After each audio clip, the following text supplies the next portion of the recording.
Bom dia, então. Dia 8 de abril, aula de aspectos biológicos do desenvolvimento humano para medicina. O assunto hoje são gêmeos. O assunto é gêmeos. Boa pergunta, né? Então o assunto é gêmeos e vamos ver se a gente fala mais, já começa a falar alguma coisa sobre cardiogênese, tá bom?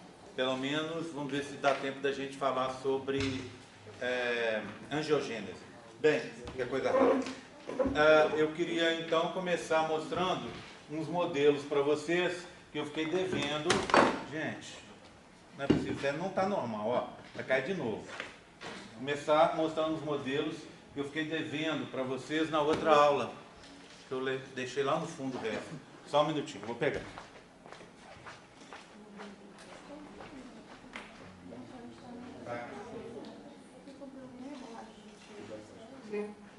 Bem, é só um reforçozinho na parte de dobramento. Lembra que eu contei para vocês que estava faltando alguns modelos? Então eu queria começar mostrando um modelo que vocês já conhecem, que é aquele modelo que eu apresentei lá na aula de quarta, né? Então, se você pegar esse modelo e fizer, por exemplo, um corte transversal nele aqui, ó, você provavelmente vai ver uma coisa assim, tá? Ok? Óbvio, o corte seria mais ou menos, tá vendo? Ó, pedacinho do nó primitivo aqui, ó, em azul. Então seria um corte aqui na frente, da região mais caudal. Então o que você teria nesse momento aqui? Você vai ter ectoderma, mesoderma embrionário, hipoblasto sendo substituído pelo endoderma embrionário, tá? Se você olhar aqui nas laterais, onde você tem o mesoderma intraembrionário lateral, já começa a ter uma dobra, tá vendo? Um início de abertura, devido a esse esforço que o embrião tem que fazer para se dobrar, comprimindo o saco vitelino. Ok? Tudo bem? Então, esse tipo de coisa vai acabar levando à ruptura, ao rasgar, né, desse mesoderma intraembrionário lateral. Bem, a seguir, a gente pode dar uma olhada. Deixa eu tirar esses modelos daqui. Eu já vi que hoje eu estou na confusão, né? Então, mais fácil eu tirar. E, se não esqueço até de mostrar. Um pouco mais à frente, a gente teria um modelo assim, ó. Um processo mais adiantado de dobramento. Seguindo aquele mesmo esquema, corte transversal, só que aqui um pouco mais à frente. Por quê? Porque aqui eu tenho o tecido nervoso aqui em neurulação, tá vendo? Esse aqui é tecido nervoso que está se formando. Primeira etapa de formação do sistema nervoso. Bem, o que nós temos aqui de importante? Nós temos, tá vendo? O mesoderma lateral já dividido em dois. Já abriu aqui, ó. Então ele está comprimindo o saco vitelino aqui embaixo e puxando a cavidade amniótica aqui em cima. Então você tem somatopleura intraembrionária e esplancnopleura intraembrionária aqui embaixo. Olha aqui, ó. Endoderma embrionário, mesoderma intraembrionário mesenquimal em rosa, mesoderma intraembrionário lateral visceral, aqui, ó. Lateral visceral. Esse é o lateral somático, de cima, com mesoderma intraembrionário mesenquimal e o ectoderma aqui. Então, esses aqui vão constituir a somatopleura intraembrionária, enquanto esses daqui vão constituir a esplancnopleura intraembrionária. Tá vendo? Então, já separou. Repara uma outra coisa interessante. Eu acho que até usei esse modelo para falar sobre isso com vocês. Tá vendo? Ó, você já tem uma quantidade grande de mesoderma intraembrionário mesenquimal aqui. Então, aqui é o processo notocordal, tem um furinho, né? Aqui é o mesoderma intraembrionário dorsal ou paraxial. Esse é o intermediário, aqui e aqui, né? Esses dois pontinhos que estão aqui, ó, é a aorta. A gente chama, nesse momento, de aorta dorsal. Ela está surgindo aqui agora, tá? Então, ela surge em dois ramos e a gente vai aprender essa semana que esses dois ramos vão se juntar num só. Ok? Tudo bem? Tranquilo? Tá? Então, um processo um pouco mais adiantado. Agora, se eu olhar um pouco mais à frente, compatível talvez com esse modelo aqui, ó, certo? Já com o dobramento pelo meio, né? Correndo pelo meio aqui já, né? No meio do processo de dobramento. Então você já tem uma curvatura. Se eu fizer um corte, eu vou ver uma coisa assim, ó. Bem, primeiro, só para esclarecer que esse é um modelo infeliz, tá? Porque eles tiraram todo o vermelho. E está errado. Se você passar a mão aqui, ó, você vê os somitos aqui. Então tem uma bolinha aqui e outra bolinha aqui. Então deveria ser vermelho. Mas eles resolveram colocar vermelho só aqui, ó, só dentro aqui, tá? Então ainda assim eu gosto de usar esse modelo, que é o modelo lá da coleção da UFMG. Eu gosto de usá-lo apesar dos erros, só para mostrar para vocês que, ó, aquelas duas partes de baixo, essas duas aqui, ó, as duas esplancnopleuras, estão se aproximando, ó, olha aqui, tá vendo? As somatopleuras também. E abrindo-se um espaço entre elas, que é o celoma intraembrionário, tá vendo? Então aqui, ó, o que vai acontecer? Essa vai encontrar com essa. Aonde? Aqui, ó. Esse é o teto do saco vitelino, laranja. Então esse teto vai encontrar com esse aqui, ó. Vai fechar, tá? Essa parte de baixo vai ficar comprimida, vai formar o pedículo vitelínico. Essa parte de cima vai juntar com a de cá, do lado de fora. E entre elas, entre essa parte e essa aqui, vai ficar um espaço, que é o celoma intraembrionário. Então, oi. Pega a pé de novo. Oi. É porque eu estava achando, como ela tá virada assim, ela vai pra baixo, né? Para baixo. Eu achei que ela ia pra também. Ah, não, porque tem esse rabinho aqui? Ficou parecendo que ela... Entendi, Não, ela vai para baixo. Ela vai vir para baixo, tá? Tá certo? Sabe por que tem isso aqui, Olivia? Por causa, para indicar o esforço que ele está fazendo, tá vendo? Então ele está sendo puxado para baixo, enquanto aqui, ó, aqui está sendo puxado, tá repelindo esse movimento. Lembra, no momento, o que você tem para você fazer esses movimentos? Você não tem músculo agindo, você não tem fibra elástica agindo, tá? O que você vai ter aqui? Duas coisas agindo. As junções adesivas e oclusivas entre as células e a movimentação das células mesenquimais.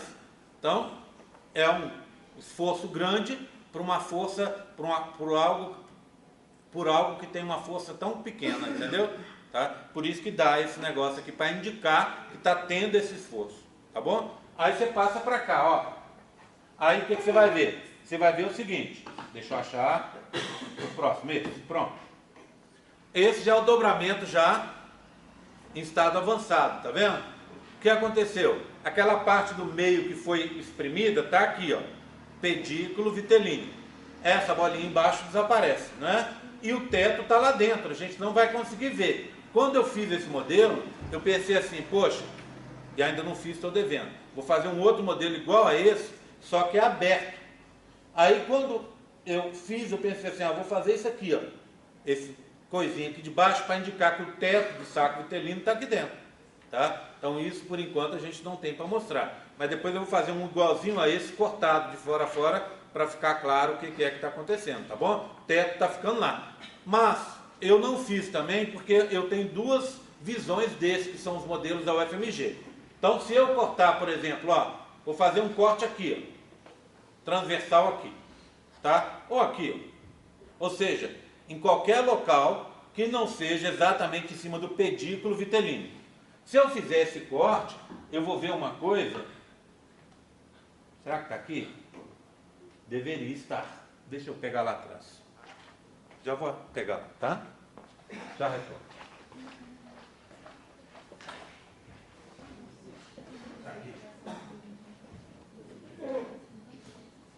Pronto. Então, imagina, vou fazer um corte transversal no embrião, em qualquer posição que não seja no pedículo vitelínico. Vou ver uma coisa assim. Tá vendo? É um tubo. Como é que eu chamo esse tubo? Somatopleura embrionária. Formada pelo quê? Ectoderma, mesoderma intraembrionário mesenquimal e mesoderma intraembrionário lateral somático, tá vendo? Os dois lados, tá vendo, Olívio? Juntaram, ó, os dois lados. E a parte de dentro juntou aqui, ó. O que é isso? A esplancnopleura intraembrionária. Mesoderma intraembrionário lateral visceral, o mesenquimal e o endoderma embrionário está aqui, ó. O espaço no meio, celoma. Onde que está a esplancnopleura? Esplancnopleura, esses dois ladinhos aqui, ó. Meio, aqui, esse, ó. Aqui e aqui.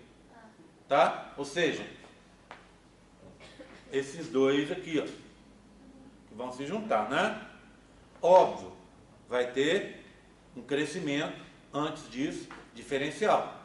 Você vai pensar, oi, mas se eu juntar isso aqui vai dar um chulapa desse tamanho, e esse aqui vai dar quase do mesmo tamanho.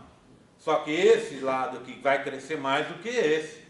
Então esse vai ficar menor. Lembra, 20 a 30% de um dia para o outro? Então esse fica menor, porque não cresce tanto, e esse aqui cresce mais e vai englobar o de baixo, vai se juntar com o de baixo. Então esse, aqui, ó. Tá? Aqui assim. Certo? Esse com esse, aqui. Tá bom? Ok? Tá? Bem, o que mais a gente tem aqui? Notocorda está aqui. Lembra das duas aortas dorsais que eu mostrei para vocês? Olha, agora uma só. Aqui embaixo da notocorda, um pontinho vermelho, ó. Uma aorta dorsal só. Já teve durante o dobramento, é um pontinho aqui, ó. Embaixo, vermelhinho, embaixo do verde. Embaixo da bolinha verde, tá? Aqui, para quem tá depois da segunda banca, depois dessas 3 bancadas aqui, daí para trás já é teste de oculista. Então pode vir para cá. Para quem tá aqui hoje já é teste de... Não, mas aqui tá dando para ver certinho. Dá para ver, tá vendo? Oi. Hã? O teto do saco vitelino está aqui, ó. É o laranja, não é? Aqui, ó. O teto do saco vitelino é laranja. Tá? Então ele está aqui, ó, revestindo o tubo digestório. Tá? Engraçado isso, né? Quando eu comecei a fazer os modelos, esses não são meus, né? Quando eu comecei a fazer os modelos, eu queria fazer modelos grandes para que os alunos pudessem ver. Não riam, tá? Meu modelo de ovário está aqui, ó. Para eu comprovar para vocês, eu fazia modelos grandes.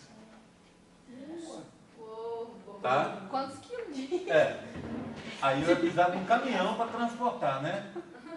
Aí eu comecei, um dia a gente vai aprendendo com as coisas, né? Não é o caso de vocês, é claro, tá? O Álvaro me pediu e Daniel chegou atrasado, né? Sentou lá no fundo. Oi? É a caminhada diária.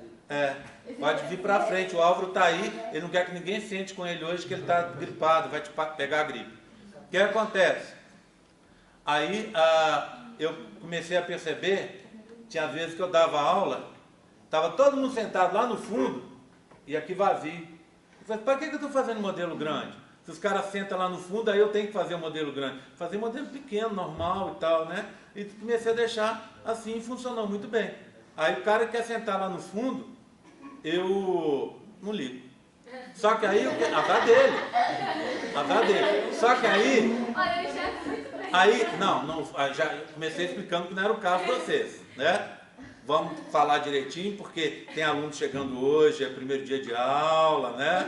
Então a gente tem que ir com calma, porque senão o aluno fica assustado. O que acontece? Aí, eu que sou muito CDF, acabo, não consigo, sabe? Não consigo desligar, né? Aí, eu já, do semestre passado para esse, eu já tive um jeito de resolver meu problema um pouquinho. Eu olhei ali em cima, tá vendo? Aquela cobertura ali, que eu sei o que é aquilo, não é gesso, sei lá, vamos dizer que seja uma placa de gesso, mas não é não, mas vamos dizer que seja uma placa de gesso. Aí caiu, né? Aí eu tive a desculpa que eu precisava. Os alunos sempre sentam nas últimas bancadas lá. Aí eu já chego e falo assim, ó, gente, não senta nessa bancada, aí está proibido. Porque outro dia, tá vendo aberto lá?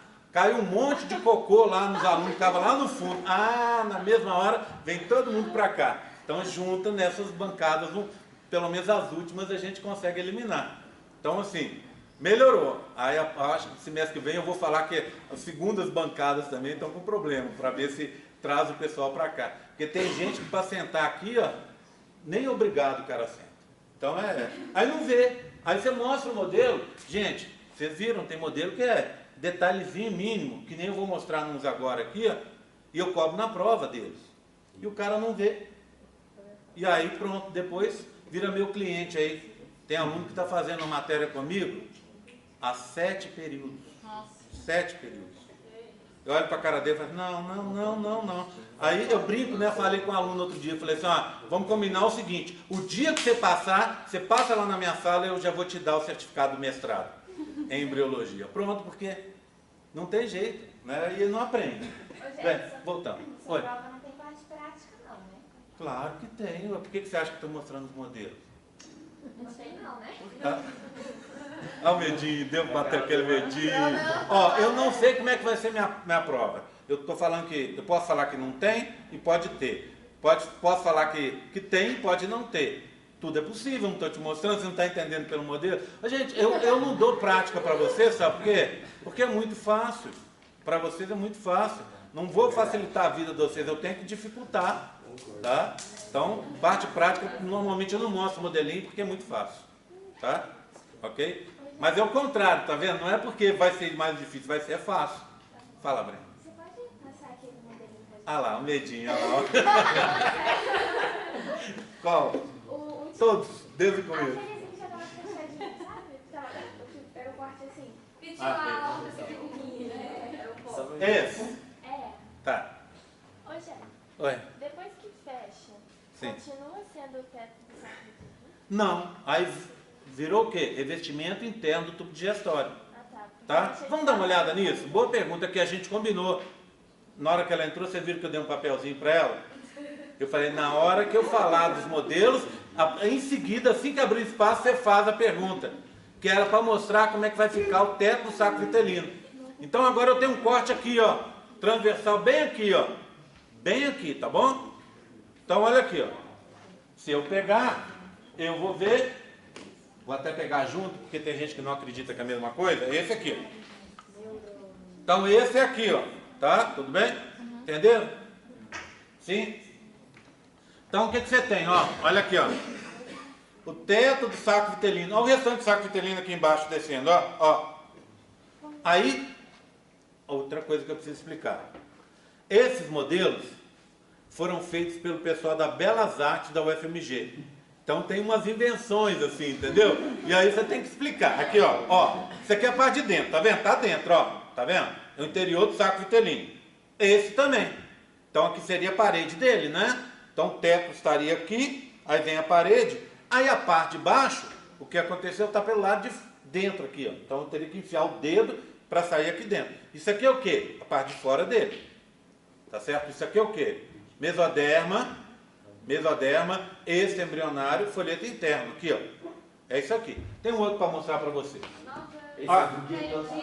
Calma, ó. Teto tá aqui, tá vendo? Tá vendo o teto aqui antes do dobramento, concorda? Olha o teto. Dobrou. Olha o teto.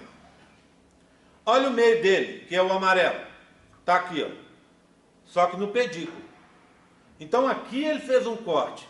Na hora que chegou, então ele fez o corte aqui, ó. Nossa. Ele fez o corte aqui.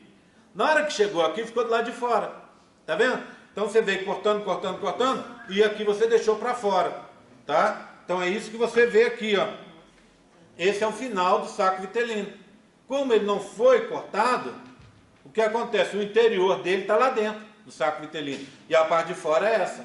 Mesoderma, esse embrionário, folheto interno. O que é isso aqui, ó? Olha, aqui, falha deles, tá? Deveria ser vermelho, né? Então o que é isso aqui? A cobertura do âmino, não é assim?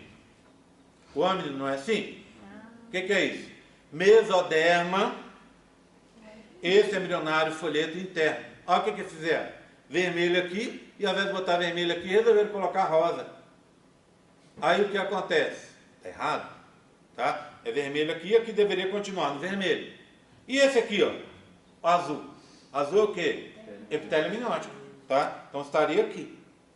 Então, esse é exatamente essa região aqui, ó.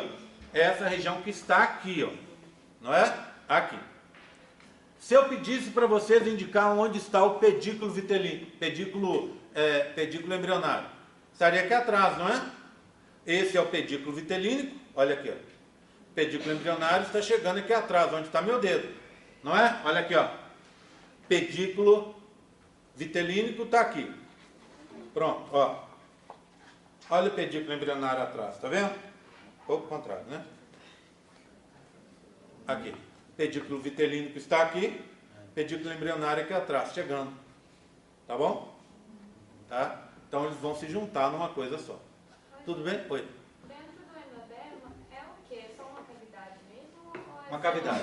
Cavidade, sempre cavidade cheia de líquido, tá, Olivia? Sempre cheia de líquido, cheia de água, para manter a forma dela, para dar essa resistência. Então, sempre cheio de líquido, tá? Lembra, o que o bebê vai estar fazendo? Vai estar dentro do líquido amniótico, tomando esse líquido. E aí, o que acontece? Ele toma o líquido, mantém a cavidade cheia de líquido. E, ao mesmo tempo, ele vai treinando os processos aí, apesar de não ser tão importante nesse caso, né? Ele vai treinando os processos de peristaltismo aí. O que mais importante para esse caso aí é o mecônio, né?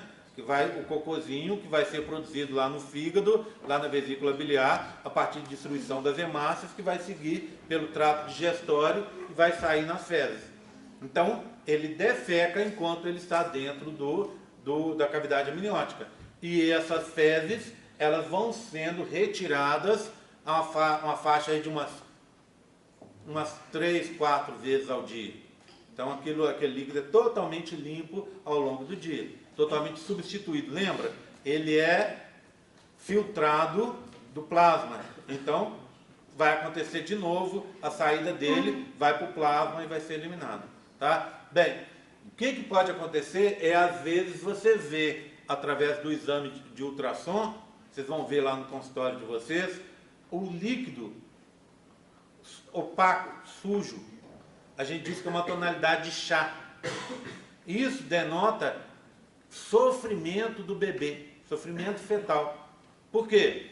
Porque ele não está conseguindo retirar, como deveria, na velocidade que deveria, retirar esse líquido. Então, na hora que você vê a imagem do ultrassom, você vai ver os espaços, esses espaços não estariam dando uma indicação que estão limpinhos. Então, você tem muito mecônio ali boiando. Tá? Você não vê pedacinhos, mas ele desmancha e fica aquela tonalidade de chá, que dá, na transluminescência lá do troço, dá uma cor diferente. Aí o que acontece? Você vai pegar, vai conseguir ver e ver que tem um problema. Tem que acompanhar. Ver se ele está com problema de filtragem ali a nível de placenta, ver se está com pouco líquido, vai acompanhar esse bebê, porque às vezes tem que ser tomada alguma providência. É um indicativo que alguma coisa não está legal. Ok? Tudo bem? Tranquilo? Tá? Bem, então era isso que eu tinha que mostrar. Não, tem mais uma coisa, que é aquele modelinho. Lembra desse modelo aqui, ó? Olha ele de novo aqui, ó. Num contexto mais completo, nesse caso aqui, né? Então tá ele aqui, disco embrionário está aqui, ó. Exatamente o mesmo disco. Para mostrar o quê? Que à medida que ele vai descendo, a parte a parte de baixo dele aqui, mais ventral, vai descendo, tá certo? As duas esplanquinopleuras vão descendo e as somatopleuras vão descer também, só que como você viu, olha, faz uma parte para cima, tá vendo? Vocês estão vendo aqui, por causa do esforço que tem que ser feito, rasga. Então rasga aqui, ó. Rasgou, fez um buraco. Então aqui, ó, tem uma comunicação. O que é essa região interna? Celoma intra, tá vendo? Aqui e aqui. E essa parte de fora? Celoma extra. Então, enquanto estiver dobrando, tem um contato provisório entre o celoma intra e o celoma extra. E entre o mesoderma intraembrionário lateral, tanto visceral quanto somático, com o mesoderma extraembrionário folheto interno, tá vendo? Na hora que dobrar, que isso juntar com isso aqui, e isso principalmente juntar aqui embaixo, isso aqui vai desaparecer. Então o celoma intra vai ficar lá dentro. Não vai ter contato com o celoma extra. E do mesmo jeito, na hora que esse pedaço fechar com esse aqui embaixo, você não vai ter os mesodermas intraembrionário e extraembrionário em contato. Tudo bem? Entenderam? Sim? Ok? Deixa eu ver as carinhas. Oi, Vamos voltar Isabel. naquele modelo que é o corte do pedículo. Esse aqui que parece uma chupeta? É, Sim. eu não entendi por que, que o epitélio amniótico está aí. Epitélio amniótico, porque ele está por fora. Aqui, ó. Aqui. Na hora que dobrar, se eu pedir para você na prova, Isabel, desenhe o âmnio. Concorda? Ele está aqui, ó. Ah, tá. Tá vendo? Acompanha meus dedos. Ele está aqui, epitélio amniótico. Dobrou para baixo. Dobrou e fechou. Tá? Do mesmo jeito, ó. Olha aqui, ó. Olha por esse. Desenhe o âmnio. Muito mais fácil, né? Olha o âmnio aqui, ó. Cobriu. Cobriu, né? Ele está dentro dessa bolinha que é o âmnio, que a gente cortou para vocês poderem ver. Lá é um corte assim, ó. Tá? Só que ao invés deles fazerem, como eles deveriam fazer, puxar isso aqui para cima e fazer uma coisa assim, ó, eles fizeram parcial. E aí dificulta um pouco a visualização, tá vendo? Tudo bem? Tranquilo? Entenderam? Sim? Sim? Tá? Ok? Gente, esse símbolo em verde aqui é o quê? Nota corda. E a de cima? Verde escuro é sempre nota corda. A de cima é o tubo neural, não é cinza? É isso. Tubo neural. Tá? Formação do sistema nervoso. Ok? Tudo bem, gente? Tranquilo? Tá? Podemos agora ir para os gêmeos?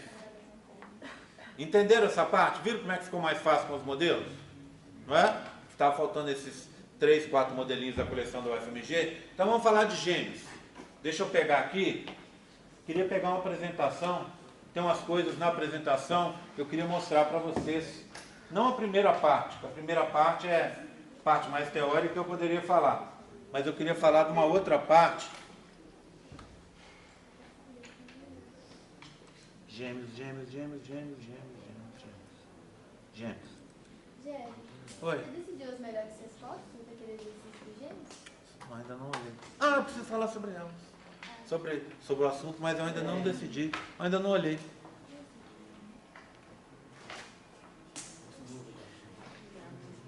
Mas daqui a pouco a gente vai chegar. Vocês mesmos vão chegar à conclusão quais são as melhores.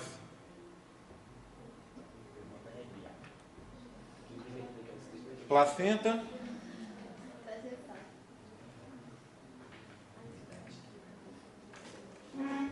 Gêmeos. Bem, vou começar mostrando para vocês o caso desses gêmeos aqui, tá? Esse é um caso inglês em que você tem gêmeos que são de tonalidade de pele muito diferente. O que aconteceu? Primeira coisa, a gente tem que situar que se você pegar, por exemplo, na Inglaterra, na Europa, em outros países, a miscigenação que a gente tem aqui é mais rara. Aqui não seria de espantar se tivesse um gêmeo moreninho e um branquinho. Não seria de espantar ninguém. Pronto. Normal. Né? Assim como eu, por exemplo, sou bem clarinho. A minha irmã, ela é bem morena. Tá? Mais morena que qualquer um de vocês que esteja aqui. Ela é bem moreninha. Então, normal. Tá? O que aconteceu lá foi o seguinte. Nasceram os meninos. Aí o pai já estava meio desconfiado da mãe, da mulher. E ambos negros. Aí o que ele fez? Um negro que vem num país onde não tem miscigenação, nasce uma criança branquinha assim, é de espantar. Ele pediu um teste de DNA nos gêmeos. O que acontece? Surpresa. Descobriu que esse menino era filho dele. E esse aqui não. Tá? Como isso é possível? É que essa mulher, durante o período fértil dela, durante aquela pequena janela fértil que vocês conhecem, ela teve relações sexuais com o marido e com a amante. Então ela tem o filho de uma origem e o filho de outra origem. Tá? Isso é o que a gente chama de superfecundação. Ou seja, é possível dentro desse pequeno período que você, se a mulher tiver, ou vou citar, mais de uma vez, 2, 3, seja lá quanto for, ela vai ter ovócitos ali disponíveis para serem fecundados por espermatozoides. E os espermatozoides e os ovócitos não fazem distinção. Então é possível que você tenha filhos de pais diferentes. É um caso raro, principalmente é raro de acontecer, óbvio, muito raro de acontecer, e principalmente se provar. Então, quando isso foi provado, né, muita gente apareceu na imprensa, etc. Não mostraram, não sei como é que isso vazou, mas também isso não é de agora, é de outra época em que as coisas, em termos de privacidade, não eram como a gente tem hoje, o cuidado que as pessoas têm. Então, foi falado bastante, né, essa história, e isso acabou chamando bastante atenção. Na realidade, gêmeos é um dos temas que chama muita atenção por aí. As pessoas se interessam bastante toda vez que a gente fala sobre gêmeos. Então é um assunto que provavelmente vocês vão estar respondendo muito por aí, à medida que vocês estejam andando no curso, né, para um parente, para um amigo, ou quando estiverem na prática clínica. Às vezes nem vai ser sua área, mas as pessoas estão sempre perguntando. Oi. Acha que médico tem que saber de tudo, né? E realmente tem que saber bastante. Oi. Se não fosse esse caso de ser de pais diferentes, se fosse do mesmo pai, teria como ainda assim eles serem de cores diferentes? Sim, essa variação acontece muito, né? Por exemplo, imagina, não sei na tua casa, na minha casa é assim, eu não tenho foto da minha irmã aqui, mas eu sou bem claro, tá? A minha irmã é bem morena. O que acontece? Na minha família, na família do meu pai, o meu avô, pai do meu pai, era negro. A minha avó, mãe do meu pai, era italiana, de olhos azuis, bem branquinha, daquelas bem brancona mesmo. Na família da minha mãe é o contrário. O meu avô era italiano, também branco, de olhos azuis, e a minha avó era negra, tá vendo? Então isso faz uma miscigenação, que é normal. Eu não sou gêmeo com a minha irmã, mas a gente poderia ser gêmeos, a nossa diferença é 1 ano. Mas vamos supor que a gente fosse gêmeos gestados juntos. Tudo bem, moreninha ela e eu branquinho, sem nenhum problema. Então essa variabilidade acontece, é normal, tá? Porque a gente tem essa imensa variabilidade aí na população, tá? Então não é aquela história que você aprende de herança quantitativa, que vocês vão ver na genética, que não é simples assim.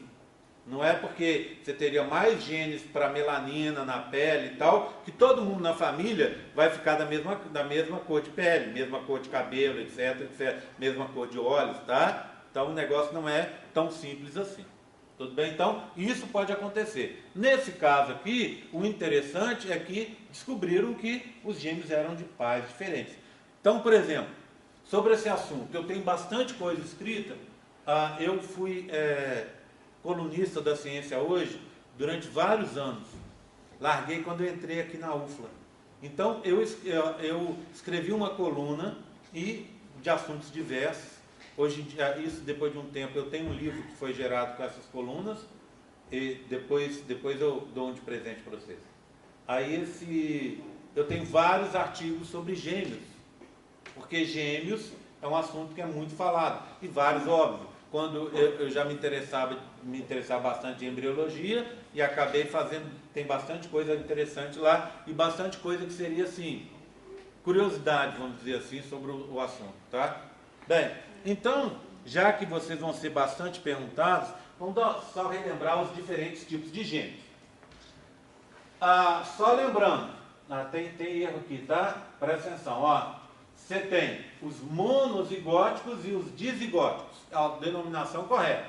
Por quê? Monozigóticos vem de um zigoto só, que depois vai ter uma separação. Ou seja, você tem um embrião único, uma fecundação só, e depois, até o 15º dia de gestação, ou seja, até a 2ª semana, quando ele ainda estiver na fase bilaminar, antes de entrar, portanto, na trilaminar, ele se separa em 2, ou em 3, ou em 4, seja quanto for. O que causa essa separação, a gente não sabe. A gente não conhece o motivo dessa separação. Sabe-se o período temporal. Por exemplo, vocês vão ver os tipos diferentes de gêmeos aqui. Essa separação começa, e aí vai dar um compartilhamento de anexos diferentes. Ela começa na fase de blastocisto. Depois você tem na fase de bilaminar. E no final da fase de bilaminar, você teria no 14º, 13º, 14º dia, você teria o embrião, que eles chamam de siamês, né, popularmente. Tá certo? Então, seria uma separação muito tardia, que geraria esses embriões unidos. Bem, então, a denominação certa de embriões gêmeos vindos de partos gemelares, de uma fecundação só, monozigóticos. E existe a possibilidade de duas fecundações, seriam os dizigóticos, ou seja, a menina vai ovocitar 2 ou mais vezes naquele mesmo ciclo e vai ter 2 ou mais fecundações naquele ciclo. Tá? Bem, esses são os mais comuns, 2/3 dos partos gemelares e 1/3, está errado, tá vendo? Está tudo errado aqui, muita coisa escrita errada. E 1/3 são os monozigóticos. Tá? Esses dizigóticos são os chamados gêmeos fraternos. É a denominação mais comum que você tem aí. Mas, em termos de embriologia, é uma denominação vazia de sentido, vazia de significado. Por quê? Porque fraterno é uma palavra de origem latina que quer dizer irmão. Gêmeos fraternos, gêmeos irmãos, isso não quer dizer nada. Todo gêmeo tem que ser irmão. Então, gêmeo fraterno, sem significado. Do outro lado, os monozigóticos, está vendo que está errado aqui, ó, são chamados de idênticos, certo? Bem, gêmeos idênticos também não faz sentido. E aí a gente entra naquela história, daquela polêmica lá sobre o julgamento. Vê bem, vamos começar assim. Quando você tem a gametogênese, você acaba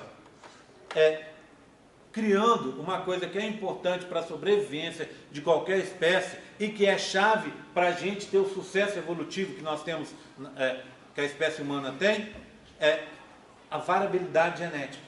Essa variabilidade genética depende de quê? Crossing over. Tá? Lembrando, crossing over é aquela troca casual de segmentos dos cromossomos que acontece na meiose 1, na prófase 1. Certo? Tudo bem? Crossing over. Quantos crossing overs? Primeiro, crossing overs crossing over acontece entre pares de homólogos. Nós temos 23 pares, certo? Quantos crossings acontecem entre cada par de homólogos? Em média, de 2 até 4. Isso é em média, tá bom? Você pode ter um par de homólogos que não teve crossing. Você pode ter outro par que tenha 8 crossings. Certo? É um processo casual. E nesse processo, segmentos são trocados. Mas existem regiões preferenciais de troca. Que você pensaria, seria um desastre se a troca for totalmente casual.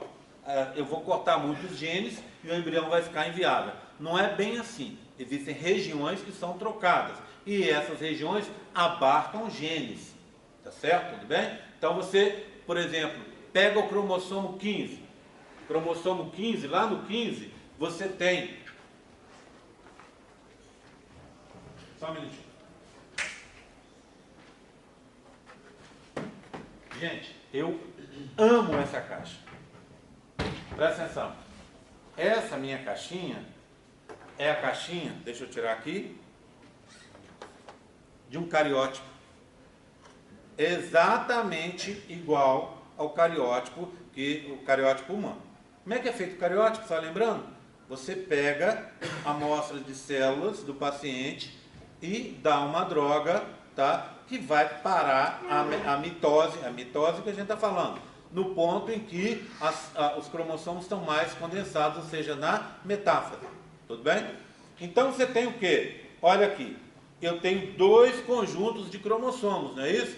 Um que eu recebi da minha mãe, que está bandeado aqui de azul, e um que eu recebi do meu pai, que está bandeado de vermelho. Só lembrando, essas bandas são uma coloração que é feita depois para facilitar a separação de cada tipo de cromossomo. A banda não é equivalente aos genes, tá bom? Tá? Mas, olha aqui, ó, vou pegar um, tá vendo? Eu tenho um do meu pai, que eu recebi do meu pai, e um que eu recebi da minha mãe.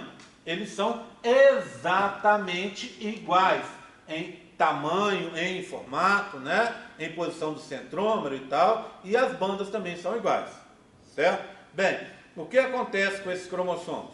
São homólogos, não idênticos. Por que são homólogos? Porque você tem genes para as mesmas características nos mesmos locos. Ok? Tudo bem? Então tá assim. Bem, então eu tenho dois conjuntos. Se eu for pegar o 15, deixa eu mostrar o 15 para vocês.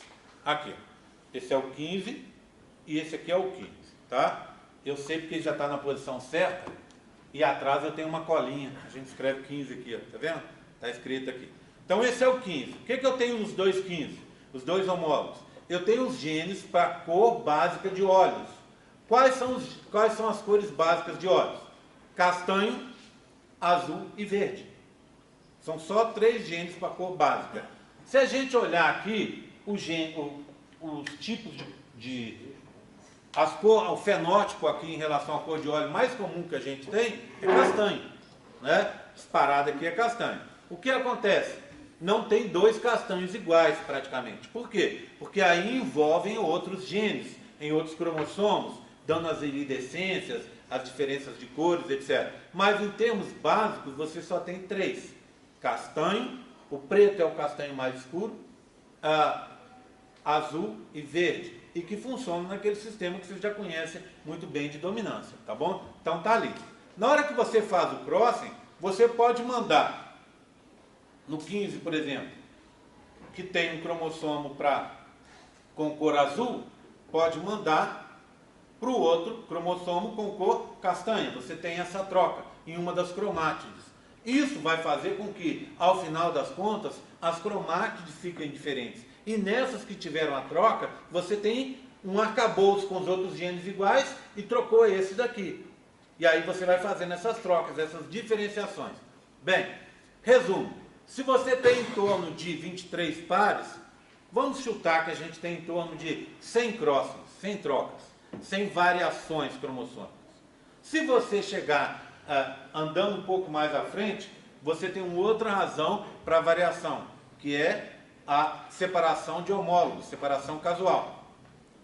Eu consigo fazer, separando um representante de cada par de homólogos aqui, eu consigo fazer 8,4 milhões de combinações aqui. Só trocando aqui, fazendo conjuntos diferentes. Se eu junto isso ao crossing, eu tenho praticamente uma infinidade. Isso tende a um número que tende ao infinito. Por quê? Eu tenho 100 crossings, só que não é 8,4 milhões vezes 100, 840 milhões, não é isso. Porque, lembra, o crossing é casual. Eu tenho 25 mil genes, quase vários deles sujeitos a crossing. Nem todos, mas vários são sujeitos a crossing. Então é um número que tende ao infinito. Então, se eu for olhar a produção de espermatozoides que eu tenho no corpo, eu não tenho espermatozoides iguais. Eu tenho uma variabilidade, eu não tenho 2 espermatozoides iguais. Então, numa ejaculação que eu produzi 250 milhões de espermatozoides, eu tenho 250 milhões de espermatozoides diferentes. Você deve estar pensando, mas eu posso ter um igual? Posso ter 2 iguais? Pode, mas a chance desse evento é uma chance muito pequena. Para vocês terem uma ideia, se eu for olhar todos os espermatozoides que eu for produzir na minha vida, todos vão ser diferentes entre si, devido a essa variabilidade gigantesca que a gente tem. Mais ainda, se eu for pegar uma pessoa, que é o quê? Vem de um processo de gametogênese com variabilidade, espermatogênese, unido com outro processo de gametogênese com variabilidade genética, que seria a ovogênese. Juntar esses dois cria um indivíduo? Então, se eu for olhar, todos os indivíduos que eu tenho na face da Terra hoje, eu não tenho 2 indivíduos iguais. Na realidade, até extrapolando, se eu olhar todos os indivíduos que pisaram na face da Terra, provavelmente eu não tenha 2 iguais. Mas vamos lá. Espera aí. Vamos esclarecer.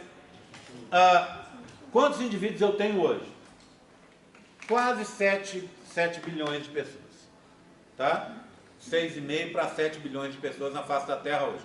Nenhuma igual a outra. Tá? Quantos indivíduos já pisaram na face da Terra desde que a espécie humana surgiu?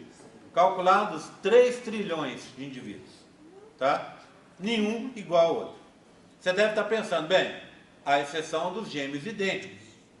Certo? Dos gêmeos idênticos, dos monozigóticos. Bem, esses indivíduos monozigóticos, na realidade, não são idênticos. Eles são idênticos em relação ao DNA. Foi o que o juiz pediu lá. Ele pediu o quê?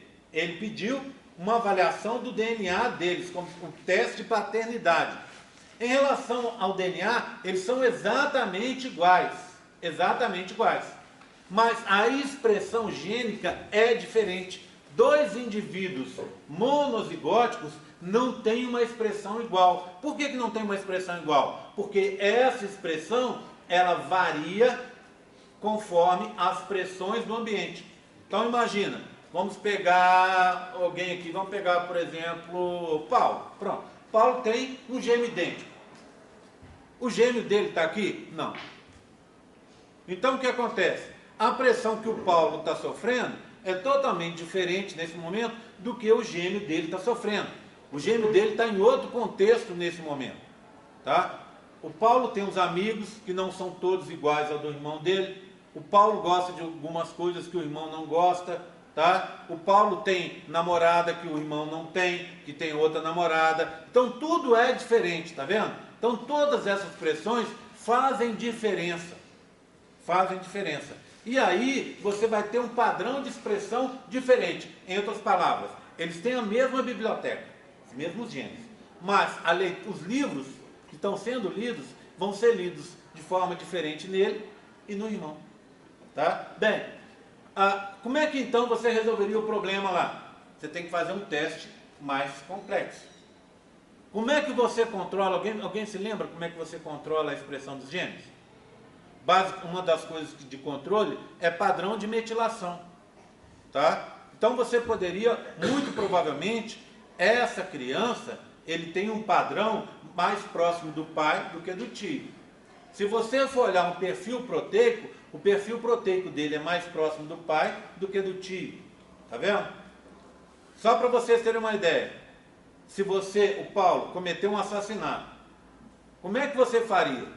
Você tem como, na justiça, você culpar ele e o irmão dele? Bem, um dos princípios básicos da justiça, o princípio mais básico de todos da justiça, é que você não pode culpar um inocente, porque senão a justiça não funciona. Você vai falar, não, tudo bem, isso é na teoria. Na prática a gente sabe que tem milhares de inocentes presos aí. Isso já é outro problema. Tá? Mas o princípio da justiça é, não pode culpar um inocente. Mesmo que para isso, você tem que liberar o culpado. Concorda comigo? Se você prender os dois, ou se você fizer que os dois paguem por uma coisa que só um fez, você não tem como resolver isso. Por outro lado, você pensa assim, não, tudo bem, mas a criança sai prejudicada. Concordo com vocês, a criança sai prejudicada. Mas, por outro lado, os caras não podem ser prejudicados. Porque a criança está saindo prejudicada, não é justificativa de você prejudicar um indivíduo. Por exemplo, vamos supor, tem uma sentença contra mim. Certo? Essa sentença, se eu não for de forma cabal indicado que eu devo receber a sentença, a pessoa que foi vítima, vamos supor, você é minha vítima.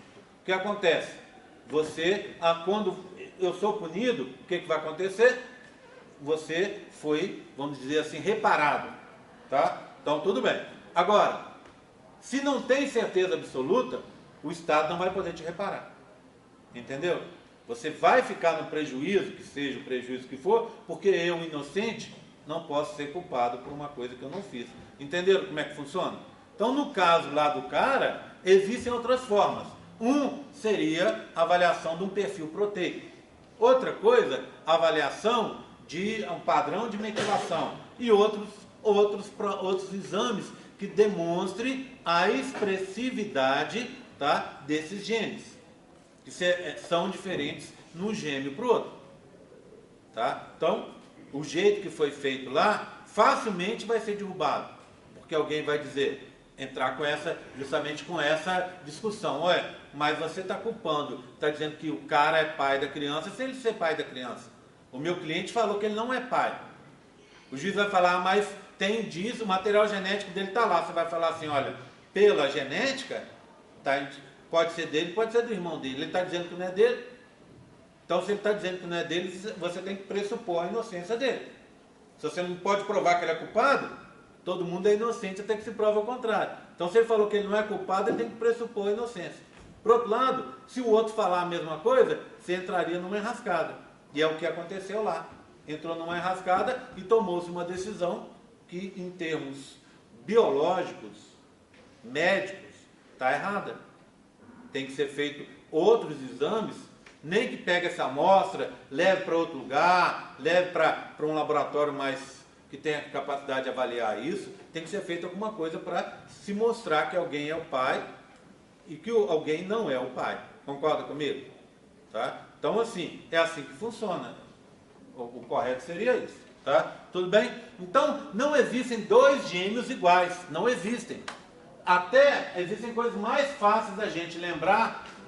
Por exemplo, se você pegar um gêmeo que cometeu um crime, se ele deixar alguma impressão digital ali, as impressões digitais são diferentes. Por que são diferentes? Porque a impressão digital, na hora que você vai fazer essas marcas digitais aqui, depende da pressão que está dentro lá do saco amniótico.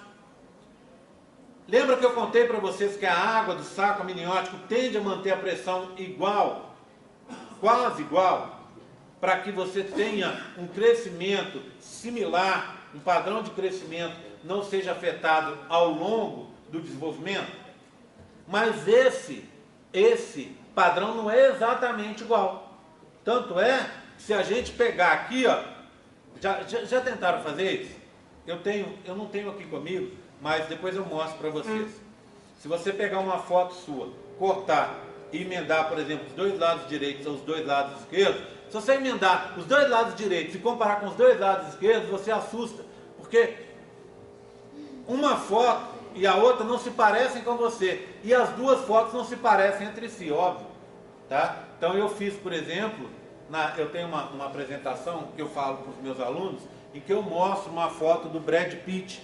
Então tem um Brad Pitt, aí eu cortei e emendei os dois lados direitos e os dois lados esquerdos. Você vê que eles são diferentes, dá uma pessoa totalmente diferente. Por que isso? Porque o padrão não é exatamente igual. E aí os dois gêmeos que estejam se desenvolvendo lá dentro da mesma bolsa amniótica vão ter um padrão de digitais diferente, porque depende dessa pressão, dessas microvariações, tá? Outra coisa, se você for olhar aquelas marcas na íris que a gente usa, por exemplo, em alguns bancos aí, né? No caixa eletrônico e tal, né? Também são diferentes. Então os gêmeos não são exatamente iguais. Quem conhece gêmeos idênticos aí? De conviver. Todo mundo, basicamente, né? Quase todo mundo conhece, né? O que acontece? Vocês mesmos podem me falar. Essas duas ou três pessoas que sejam, elas são o quê? Em termos de comportamento, elas são diferentes, né? Elas não são exatamente iguais. Eu, por exemplo, dei aula para duas meninas gêmeas idênticas e elas deram um comportamento totalmente diferente. E aí, talvez pelo comportamento, não sei, eu nunca confundi as duas. Pelas expressões, não sei, eu já chegava, sabia qual que era qual e não tinha problema. E tinha gente que sempre me parava e falava assim, ué, como é que você sabe que a fulana é essa e não a outra? Eu falava assim, ó, é porque eu presto atenção no jeitinho delas e elas são diferentes. Isso acontece muito nos gêmeos. Um é mais decidido, mais, vamos dizer, entre aspas, porque está me faltando a palavra, tá? Mais autoritário, né? O outro é mais tímido, mais pacato um pouco mais, tá? E acredita-se que esse tipo de coisa já aconteça lá no interior da bolsa amniótica. Parece que ali já tem comportamentos e atitudes ali que já indicam um indivíduo diferente do outro. Talvez comece ali essa diferença de comportamento. Então, a gente não tem duas pessoas iguais. Isso é muito bacana, né? Isso é muito bacana, sabe por quê? Acontece, infelizmente, devido às pressões que o pessoal da medicina sente, né? Acontece muito com vocês, da gente acabar se sentindo deprimido, acabar doente. E depressão é doença, não é? E a pessoa não cuida e às vezes acaba fazendo uma besteira aí, tá? Então eu sempre digo para os meus alunos o seguinte: primeiro, não existem duas pessoas iguais. Se você pensar em 3 trilhões de pessoas, você é uma experiência única da natureza, com suas falhas, mas com suas coisas maravilhosas que só você tem. Isso é super bacana, né? Mostra que a gente tem que se valorizar. Valorizar como uma experiência única que jamais vai ser feita novamente. Não vai ser feita nos seus filhos, nos seus netos, não é do seu pai, você não é cópia do seu pai, você não é cópia da sua mãe, você não é cópia dos seus avós, você é único, tá? Gente, esse barulho, eu não sei de onde vem. É da ar-condicionado. É ar-condicionado? De lá, será? Isso, é quando desliga, para. Que alegria, hein? Que alegria. Não. Gente, vocês não conhecem a história desse ar-condicionado. Não, mas eu tô... Vocês não conhecem. Aqui não tem ar, né? Aqui não tem ar. Quando chegou o ar, o que eu falei? Ué, 4 ar-condicionados gigantes? Eu achei que era demais para as 2 salas. Aí a pessoa virou e falou assim: não, tem que ser os 4 na sala de lá. Depois vão chegar 4 para essa sala aqui. Eu falei assim: ué, gente, é um ar-condicionado que serve para um auditório daquele e se ligar te deixa gelado. A pessoa virou e falou assim: não, tem que pôr os 4 ar-condicionados lá. Pôs os 4 lá que ficou sem ar. Esse barulho então é um ar só ligado. Porque se ligar 2, você não consegue ouvir nada. Porque é um ar gigante do tamanho desse armário aqui. E aí tem uns 4 ar lá parados lá. E aqui a gente assando aqui porque não tem um ventilador. Aí eu cheguei e falei assim: põe um ventilador na minha sala de aula? Não posso, porque a gente vai botar ar-condicionado. Bem, eu vou lá para a medicina, esse ano ainda, se Deus quiser, e a sala vai continuar sem ar-condicionado. Acredita uma coisa dessa? Então é complicado. Bem, então voltando à história. Então não existe duas pessoas iguais. Você acaba sendo, então, todo mundo acaba sendo uma experiência única. E isso é importante para a gente, para vocês pensarem, quando estiver se achando, né, que está abaixo do cocô, do cavalo, do bandido, e na realidade você é único. Que você tem que valorizar as coisas belas que você tem, tá? E aí, o que? Se é depressão, tem que correr atrás, tem que ter um tratamento, né? E eu vejo, eu posso estar muito enganado, eu já tive turmas que nesse momento do curso, o grau de estresse era muito maior do que o de vocês. A gente tá? esconde bem. Oi? A gente esconde bem. Esconde bem, mas porque tem, óbvio, tem um estresse, não, mas as pessoas chegavam, não tinha esse sorriso aí. Todo mundo de mau humor, não, de mau humor mesmo. Aí você fala: o que está acontecendo, gente? Aí você acha assim, né? Não estão gostando de mim. Não. Aí de vez em quando a pessoa tinha que vir falar, alguém tinha que chegar e falar: não, porque está muito apertado, não sei o que, né? É uma pressão muitas vezes que eu acho, eu penso nisso. Esse é o mesmo período ainda. Tá, não. Para algumas, eu estou convivo com vocês desde o começo aí, para as turmas, esse já é o momento, já começa a ficar delicado para muita gente. Então, o que acontece? Eu vejo que vocês encaram melhor. E pelo comportamento de vocês, eu vejo que vocês estudam, etc., participam e tal. Então, assim, levam melhor as coisas.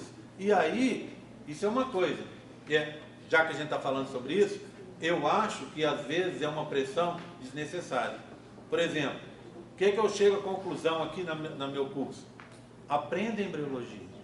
Se você não aprender, se a Ana não aprender, eu não vou poder promovê-la para o próximo período, na minha matéria. Vai ter que fazer de novo. Mas se ela aprender, eu não tenho motivo para segurar. Não tem motivo para atrapalhar. Entendeu? Então, assim, não tem que ficar nessa de fazer terrorismo, a prova muito sacana, etc. A prova tem que ser justa, cobrar aquilo que é dado, para vocês mostrarem o quanto que aprenderam. Porque, na realidade, pressão a gente vai ter a vida inteira. Eu sempre falo para os alunos o seguinte: médico no Brasil não falta trabalho. Isso é verdade. É só você ver agora nos mais médicos aí, né? Você teve 7.000 pessoas, 1.500 de alargado. Por quê? Porque provavelmente esses 1.500 acharam coisa melhor. Então não falta serviço. Agora, o bom serviço, aquele serviço que todo mundo quer, é para poucos. É para os melhores. E aí você está numa competição, e a vida é competição, tá? Que você é uma competição que é aquele negócio que eu sempre falo dentro da faculdade. Todo mundo ganha. É uma relação, se for, eu sou da ecologia, uma relação mais, não é isso? Você ganhando, eu ganho também, tá? Bruno ganhando alguma coisa na turma, aparecendo na turma, eu ganho também, tá? O Bruno ganha, o Thales ganha. Se o Thales faz alguma coisa, ganha o prêmio, participa, etc, alguma coisa, etc, a Maria Fernanda ganha também. Todo mundo ganha. Se o Paulo, que é bom numa matéria, estudar junto com o Álvaro, ajudar o Álvaro, os dois ganham. E um outro momento também, as pessoas têm que se ajudar, tem que ter essa competição, que a competição, na realidade, quem tiver mais talento e principalmente mais esforço, vai ganhar. Vai ganhar. Eu estava falando por sinal de Bruno, tem um médico, um médico cuidou da minha mãe essa semana passada. Não sei o sobrenome do Bruno, um grandão. O Bruno estava contando que quando ele fez vestibular, quando ele fez medicina no UFMG, que era extremamente apertado, né? Acredito que continue do mesmo jeito. A gente está num outro contexto, mas continua muito apertado. Medicina é assim. Então a gente tem que saber, quem vem para medicina e não está a fim de estudar, e por incrível que pareça, tem gente que vem enganado e acaba desistindo, essa pessoa não consegue ir para frente. Mas assim, tem que estudar, e estudar a vida inteira. E aí tem que saber levar, tem que saber se organizar para ter direito àquele momento de lazer, senão você fica doido, né? Os momentos de lazer já são menores. Se você é desorganizado, aí falta mais momentos ainda, tá? Bem, então é só para dizer, fiz esse pit stop todo aí para dizer que tem que estar claro na cabeça de vocês que cada um tem as suas particularidades, cada um tem seu jeito, é uma experiência única, tanto para vocês quanto para o paciente de vocês também. Esse paciente, tá? Ele tem características que são dele, únicas dele, e que por isso é importante. Hoje em dia a gente vê muito médico aí, muito médico apoiado firmemente na tecnologia, etc. Você vai no médico, o médico te passa 50 exames ou mais, né? Um monte de coisa para dar respaldo àquilo que muitas vezes é óbvio para ele, ficou muito claro, às vezes só numa anamnese comum ali o cara já sabe, né? Mas o cara vai se escorar num monte de exames e tem que usar a tecnologia sim. Mas, por outro lado, se você não conversa com o paciente e vê as características únicas dele, muitas vezes aquilo ali não vai servir. Aquele tratamento, aquelas medidas que você vai tomar não vão servir para ele. Então fica muito complicado, tá? Então, voltando ao nosso assunto, não existem duas pessoas iguais, nem vão existir, tá? A chance de existir é praticamente nula, porque você teria que criar o mesmo indivíduo no mesmo ambiente. Existe um filme aí, bem antigo, chamava, um filme com um ator que, vamos dizer, já que eu falei de Brad Pitt, talvez fosse o Brad Pitt do seu tempo, um cara chamado Gregory Peck. Existe um filme que chamou bastante atenção porque saúde. Ele chamava Meninos do Brasil. E aí você fala, Meninos do Brasil? Aí quando passou, eu falei assim, Meninos do Brasil, deve ser uma tradução. O nome do filme é Meninos do Brasil mesmo, em inglês. O que acontece, basicamente, na trama?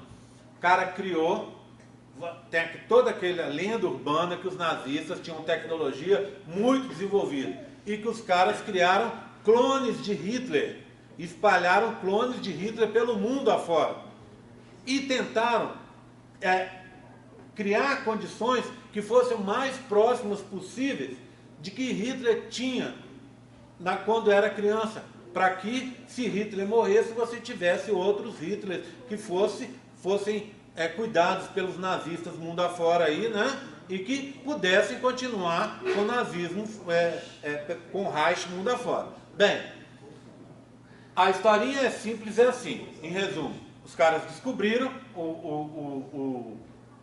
os ingleses descobriram, o serviço secreto pegou um cara para ir matando esses bebês, certo? E o cara que estava matando, o agente secreto que matava, um dos agentes que matava esses bebês e as crianças que eram clones do Hitler, era o Gregory Peck. O último dos bebês que foi descoberto, já era um rapazinho, vivia no Brasil. E aí tem toda aquela trama de correr atrás, de não sei o que, esconde o menino, etc, etc, etc, etc. Aí, numa última cena, ele se confronta com o menino. E aí, ele está pronto para matar o menino, ele chega e fala que o menino é um clone do Hitler. Pergunta se o menino conhece o Hitler. Ele falou, já ouviu falar. Aí o menino vira e fala para o menino, que começa a questionar e ver se o menino pensa naqueles princípios do nazismo, etc, etc. O menino totalmente relaxado, fala, não. E você vê que o menino não pensava assim. Por quê? Porque na realidade ele é um Hitler, tem os genes do Hitler, mas foi criado num ambiente, Brasil, totalmente diferente. Então o que acontece? Não vai dar o Hitler aqui. Por quê? Porque você tem que ter uma série de coisas para você criar aquele indivíduo. Então é o ambiente que vai criar esse indivíduo. Então você não vai ter nunca dois indivíduos iguais. Tá? Nunca. Mesmo que você tenha clones que vivam na mesma casa, etc. Um momento eles vão ter que sair de casa, né? Em um momento as coisas vão ficar um pouco diferentes. Tá certo? Tudo bem? Então, a gente tem essa ideia de chamar os monozigóticos de idênticos, tá errado, tá? Mas vocês vão ver aí na prática de vocês as pessoas chamando monozigótico de idêntico, tudo bem, tá? Esses monozigóticos, aí sim, tem outro erro aqui, tá vendo? Os dizigóticos são chamados de bivitelinos e os monozigóticos de monovitelinos. Bivitelinos, 2 sacos vitelinos. Monovitelinos, 1 saco vitelino só. O que acontece? Quando a gente olha a formação desses embriões, a gente vê que não é bem assim. Vamos dar uma olhada? Antes disso, só uma coisa. Outra coisa que vocês vão ter sempre que responder por aí. Doutora, qual é a chance de eu ter gêmeos? Eu estava conversando outro dia com um cara lá da Unimed, João Paulo. A gente estava falando que a gente tem um bebezinho lá recém-nascido, a Luísa, e ele estava contando que ele tem 2 meninos. E eu estava lembrando a ele o seguinte, que gêmeos é aquela coisa que vem dobrado, mas que dá muito mais do que um trabalho dobrado. Porque 2 bebês gêmeos, o trabalho é incrível, muito maior, porque um acaba atrapalhando, interferindo no outro, é complicado, tá? Então, apesar disso, a mulherada ama de paixão ter gêmeos. Então eles vão estar sempre perguntando para vocês. Então vamos lá. Qual é a chance de uma menina ter dizigótico? Tem uma herança familiar que está muito bem estabelecida. Como é que funciona? Vamos supor, a Brenda tem gêmeos na família. Aí ela tem uma irmã gêmea, a mãe é gêmea com a tia lá, tá? A avó é gêmea, tá? Então a Brenda tem uma chance maior, em torno de 30% a mais que na população em geral, de ter filhos gêmeos. Tudo bem? Tá? Aí o que acontece? Na realidade, então ela tem mais. Agora, Maria Fernanda tem chance? Tem. 30% a menos, mas tem chance. Tá? Agora, vamos supor a Marcela. Marcela arrumou um namorado que tem um monte de irmãos gêmeos, etc., tios, etc, etc, etc. Aí ela fala assim, vou me dar bem, vou ter gêmeos, ai que beleza. Não tem chance. Não tem chance, sabe por quê? Porque tá provável, é uma característica que está no feminina, que está no X, tá certo? E tem a ver, muito provavelmente, com a recepção, com a resposta às gonadotrofinas, tá? Então está no X e os hormônios, os genes que controlam a produção de gonadotrofinas estão lá. Então é de mulher para mulher, não está no homem, tá bom? Ok? Oi. Não faz sentido para mim você falar isso, porque para a mulher nascer mulher tem que vir um X do pai também. Sim, tem que vir do E pai. tanto um quanto o outro pode ser estressado. Concordo. E também no cara também você tem o X. Concorda comigo? E tem a produção de gonadotrofinas também. Tá? Parece que tem um fator epigenético aí envolvido para essa expressão e que tem a ver com o hormônio feminino na menina. Tá certo? Tá? Que é diferente do cara. Tá? Concordo com você. Não é só isso, é um buraco. Ó, a Síria agindo de novo. Por exemplo, se o pai da menina for o irmão gêmeo do tio dela. Sim. E ela tem a chance maior de 30% ou não? O que acontece é o seguinte. Vamos lá. O que vai acontecer? Esses fatores, eles têm que estar em dose dupla. Então, só menina, X. Tá? Então tem que vir um fator de lá e um fator de cá. Tá? Então por isso que tem a ver com a menina. Certo? Eu sei o que você está falando. Tem um X lá no cara, tem um X que vem do cara, tá? Esse fator, vamos dizer, a alteração desse fator vem do cara para cá, mas tem que ter a alteração que está vindo da parte feminina. E a expressão é na parte feminina. Entendeu? É complicado de dizer, até complicado. Eu entendo o que você está falando, tá? Mas o que eu ouvi por aí é que realmente não tem, essa expressão acaba sendo importante, essa herdabilidade é importante na parte feminina. Tá? Bem, estou passando para frente a história que me contaram. Agora, a história que eu li.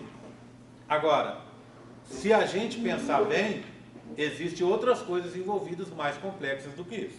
Então a gente tem que pensar bem, talvez isso mude ao longo do tempo. O que tem mudado ao longo do tempo é em relação aos monozigóticos. A gente ouve sempre falar que os monozigóticos não têm um fator, que é a distribuição igual na população. Mas aí eles fizeram pesquisas com grande número de gêmeos e tal, e descobriram, né, nessas pesquisas, que existem fatores que estão envolvidos, que predispõem mais a monozigóticos. Então, na realidade, existem características que, se ocorrerem, vão predispor a monozigótico. Por exemplo, a menina passar muitos anos tomando anticoncepcional oral, ou outro método hormonal, tá? E que depois resolve engravidar. A menina que, para monozigótico, tá? Porque até certo tempo atrás, monozigótico era, se você ler no livro, tá assim, chance igual de todo mundo na população. Aí começaram a descobrir, principalmente nos últimos anos, a ocorrência maior de gêmeos na população. Aí foram estudar, falaram assim, o que está acontecendo? Foram estudar e fizeram aquela história, né, com mega data, né, com aqueles quantidade de milhares e milhares e milhares e milhares de dados, e descobriram o seguinte, que foram cruzando as coisas. Mulheres que ficam muitos anos tomando anticoncepcional para. Mulheres que resolvem ter filhos próximos da menopausa. Mulheres que estão acima do peso e acima da estatura média da população. Mulheres que consomem alimentos ricos em alguns tipos de conservante. Todos esses tipos de coisas predispõem ao nascimento de gêmeos monozigóticos. Tá? Não. Menina que é mais alta que a média da população e que está com sobrepeso tem uma chance maior de ter monozigóticos. Bem, isso são os primeiros dados, tá? São os primeiros dados.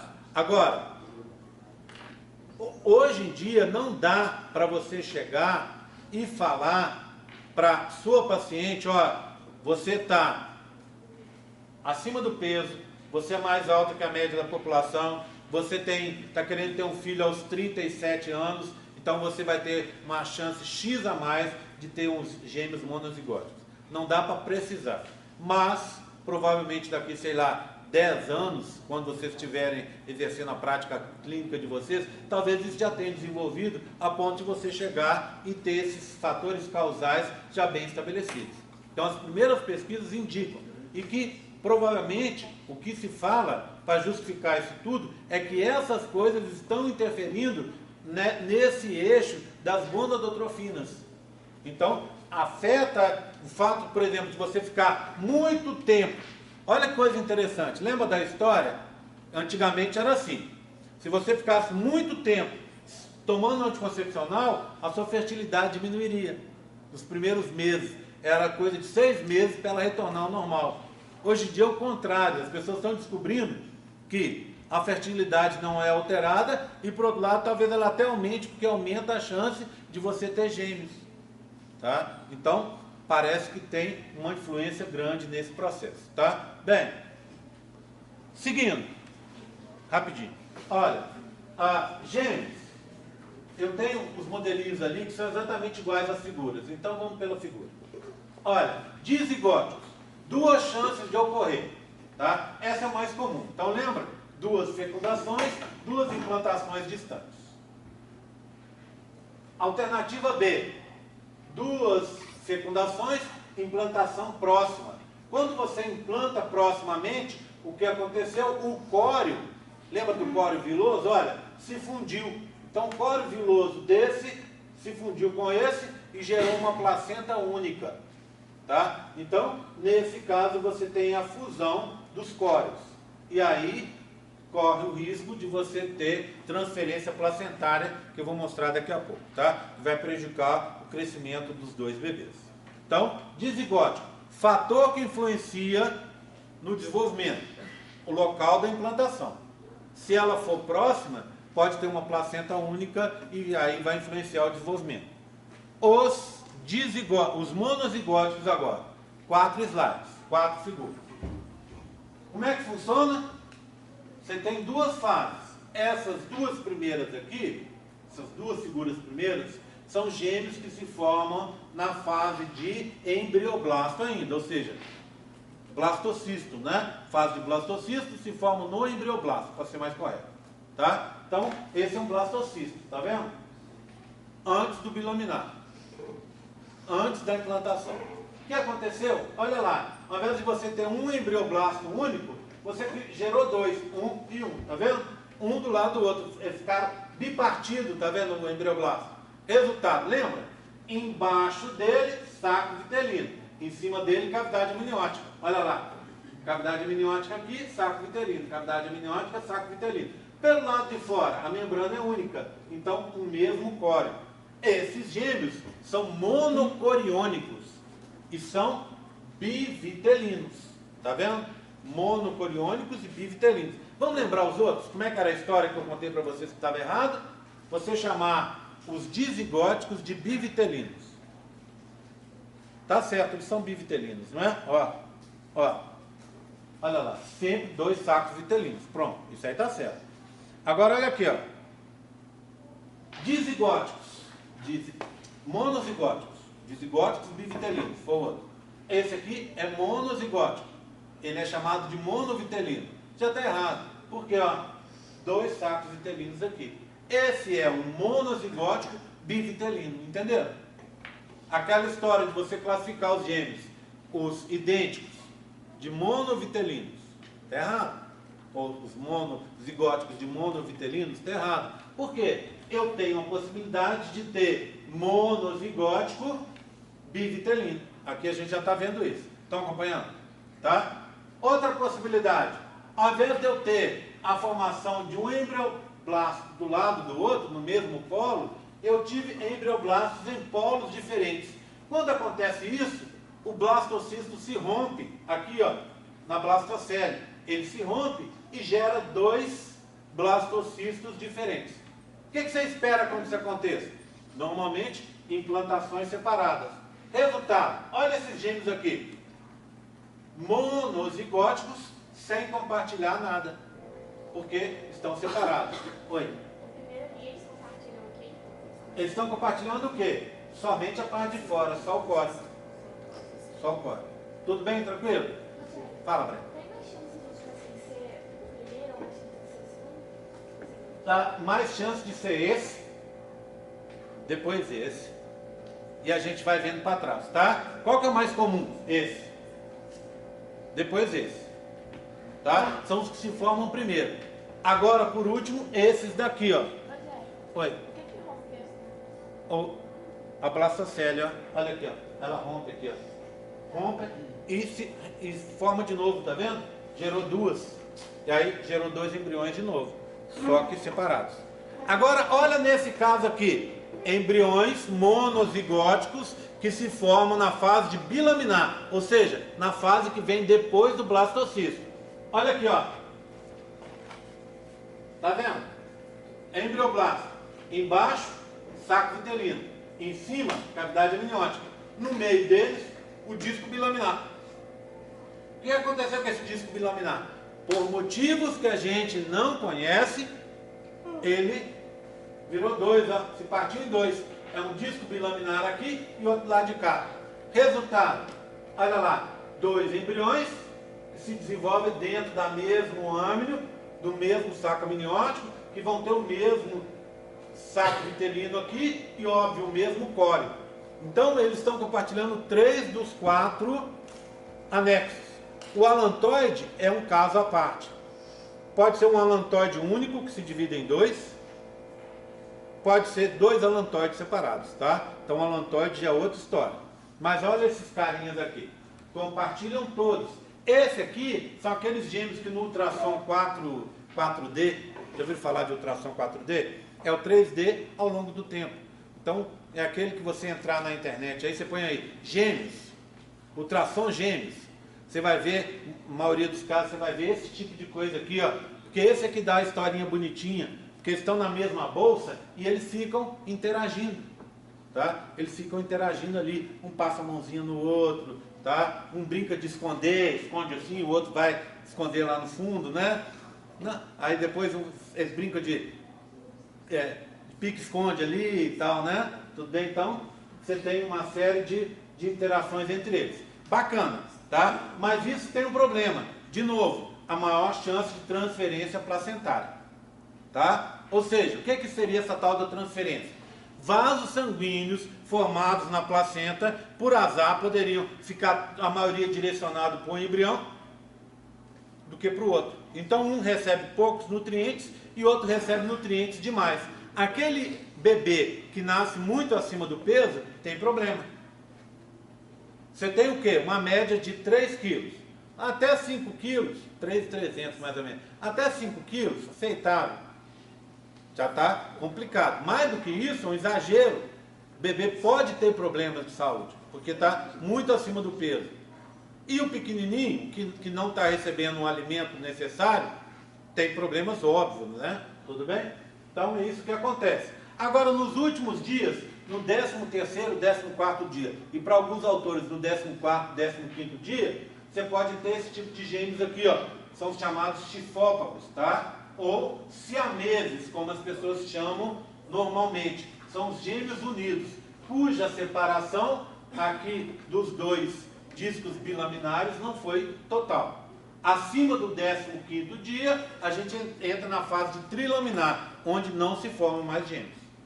Ok? Tudo bem? Então, vê bem, esses são os unidos, tá? Além desses aqui, você tem a possibilidade do parasita. O que é o parasita? Um indivíduo desse se formou e o outro se forma parcialmente. Ele pode estar do lado externo desse outro, você pode ter tecidos externos do outro, tá? Estou falando do parasita, não do siamês, tá? Você pode ter tecidos externos ou às vezes internamente. Então você pode ter uma pessoa, uma criança, como aconteceu agora, está na internet aí, uma criança, dentro da criança, eles acharam um bebezinho dentro da criança. Isso foi né, para quem não sabe. Então é o quê? É um gêmeo que estava dentro do outro. Certo? Pequenininho que estava dentro do outro. Resquícios de um gêmeo parasita que não se desenvolveu. Ok? Tudo bem? Só para mostrar, antes de te atender, vou soltar umas imagens aqui rápido. E aí eu volto para elas em seguida, tá? Só para a gente esclarecer. Essa é a transferência placentária clássica. Olha aqui, ó. Olha, eles têm a mesma idade. Mesma idade. Isso aqui parece um bebê grandão, tá vendo? Ele parece até não é um recém-nascido, né? Tão grande que ele tá. E olha, irmãozinho. Esse aqui parece um prematuro, bem 6 meses, né? Um menino bem pequenininho. Na realidade, eles são gêmeos idênticos, mesma idade, tá? Então, os vasos sanguíneos lá na placenta vieram para esse carinha aqui, que cresceu, e o pequenininho, olha lá a situação dele. Sobrou pouco para ele, tá? Tua pergunta. Volta naquela imagem do são diferentes vídeos no embrioplasma de qual zoocote? Qual? Os vídeos do embrioplasma de qual zoocote? Aqui. Aí vamos formar duas placentas. Aqui 2 placentas, ó. 2 placentas. Ah, a sua pergunta é interessante. Repara numa coisa aqui, ó. Olha esse caso aqui. E esse caso aqui. Presta atenção, ó. Gêmeos monozigóticos, mesma cor de pele, tá? Tudo bem? Para facilitar aqui eu mostrar. Gêmeos dizigóticos, cor de pele diferente. Olha a situação desses dois aqui. Um exame de ultrassom. Tá vendo? O que acontece? É o mesmo resultado que você vai ver. 2 bebês em bolsas separadas com uma placenta única. Não dá para saber se é mono ou se é dizigótico, nesse caso. Olha esse outro caso aqui, ó. Esse outro caso aqui. Esse com esse aqui, ó. Olha aqui. Como é que é isso? Dizigótico, monozigótico. Olha lá. Placentas separadas, aqui e aqui. Também não dá para saber, saúde. Então, o simples exame de ultrassom, dependendo da configuração que você tiver para a formação dos bebês, você não vai conseguir distinguir se são mono ou dizigóticos. Outra coisa, como é que você vai saber então? Ou você vai saber com um exame, um amniocentese, um exame invasivo, que é bobagem. Ah, mas a amniocentese tem um risco de 1 a 3%, risco baixo. Tudo bem, mas a grávida está bem? Ela tem que ter risco 0. Para que você vai colocar um risco, mesmo que seja de 1%? Então não faça. Momento para você saber. Às vezes na 12ª semana ali, a partir da 12ª, quando começar a ter a diferenciação da genitália externa, vai dar para ver. Se for dizigótico, você pode ter sexos diferentes. Se for monozigótico, mesmo sexo. Aí, se for do mesmo sexo, pode ser também dizigótico. Então, se for, você não vai ter certeza absoluta. Só vai saber só ao nascimento. Bem, um segundinho só. Sei que eu vou abusar um pouquinho de vocês. Só um pouquinho. Um segundinho, prometo. Partos gemelares de mais que 2. Muito raros, tá? Existiram até hoje só 2 casos de partos de óctuplos, que é o máximo que é permitido na espécie humana. Mesmo assim, a partir de fecundação. Partos naturais, o máximo que se tem hoje, que ocorreu na espécie humana e que foi registrado, foi de sextuplos, 6 bebês, tá? Aqui então, óctuplos, esse é um caso de uma menina norte-americana chamada Nadia Suleiman. Essa Nadia é um caso bem interessante, porque ela já tinha 6 filhos. E ela é muito chegadinha, mãe solteira, muito chegadinha nessa história de inseminação. Então ela tinha 6, ela pensou assim, por que não o 7º? Aí fez a fecundação. E na época que ela fez a fecundação in vitro, era possível, era uma situação diferente do que a gente tem hoje. Hoje em dia você implanta menos embriões. Você vai implantar 2, 3 no máximo. E na época era possível se implantar muitos, porque o processo ainda não estava bem desenvolvido. Resultado, ela chegou e implantou um monte de meninos. Olha a barriguinha da criança. Aqui, tá? Aqui quando ela ainda estava conseguindo ficar em pé. Depois, no final da gravidez, só deitadinha. Tá? Bem, aí o que aconteceu? Nasceram 8. Tá? É o segundo caso. O primeiro caso, deixa eu só soltar o caso da Nádia. O primeiro caso, são esses aqui, ó, também nos Estados Unidos, tá vendo? Em 98. O dela foi em 2009, tá? Se você for olhar o primeiro caso, na realidade são 7 bebês que estão aqui, porque um nasceu, um morreu durante o parto. Então o caso dela é o único, na realidade, que você tem os 8 vivos. Aqui, ó. Tá? É sempre o quê? Uma festa dentro de casa, né? Lembra da história de você que os pais gostam muito de colocar o bebê no carrinho? O caso dela aqui, ó. Os carrinhos são de bebês, né? Então, 2 de cada carrinho para caber a turminha toda. Já tinha né? 6 malandros. Desse jeito. Bem, só para a gente encerrar a nossa história. Ela tem... Ah, que engraçado. Olha aqui, ó. Ela teve, no caso dela, gêmeos dizigóticos, como seria de se esperar, e teve 2 casos de monozigóticos, tá vendo? Em que o embrião se dividiu durante o processo. Ela tem 2 meninas e 2 meninos monozigóticos. Bem, legal, bacana. Qual que é o problema disso?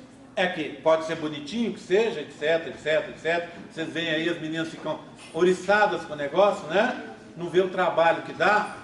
Mas o problema está aqui, ó. Olha aqui, ó.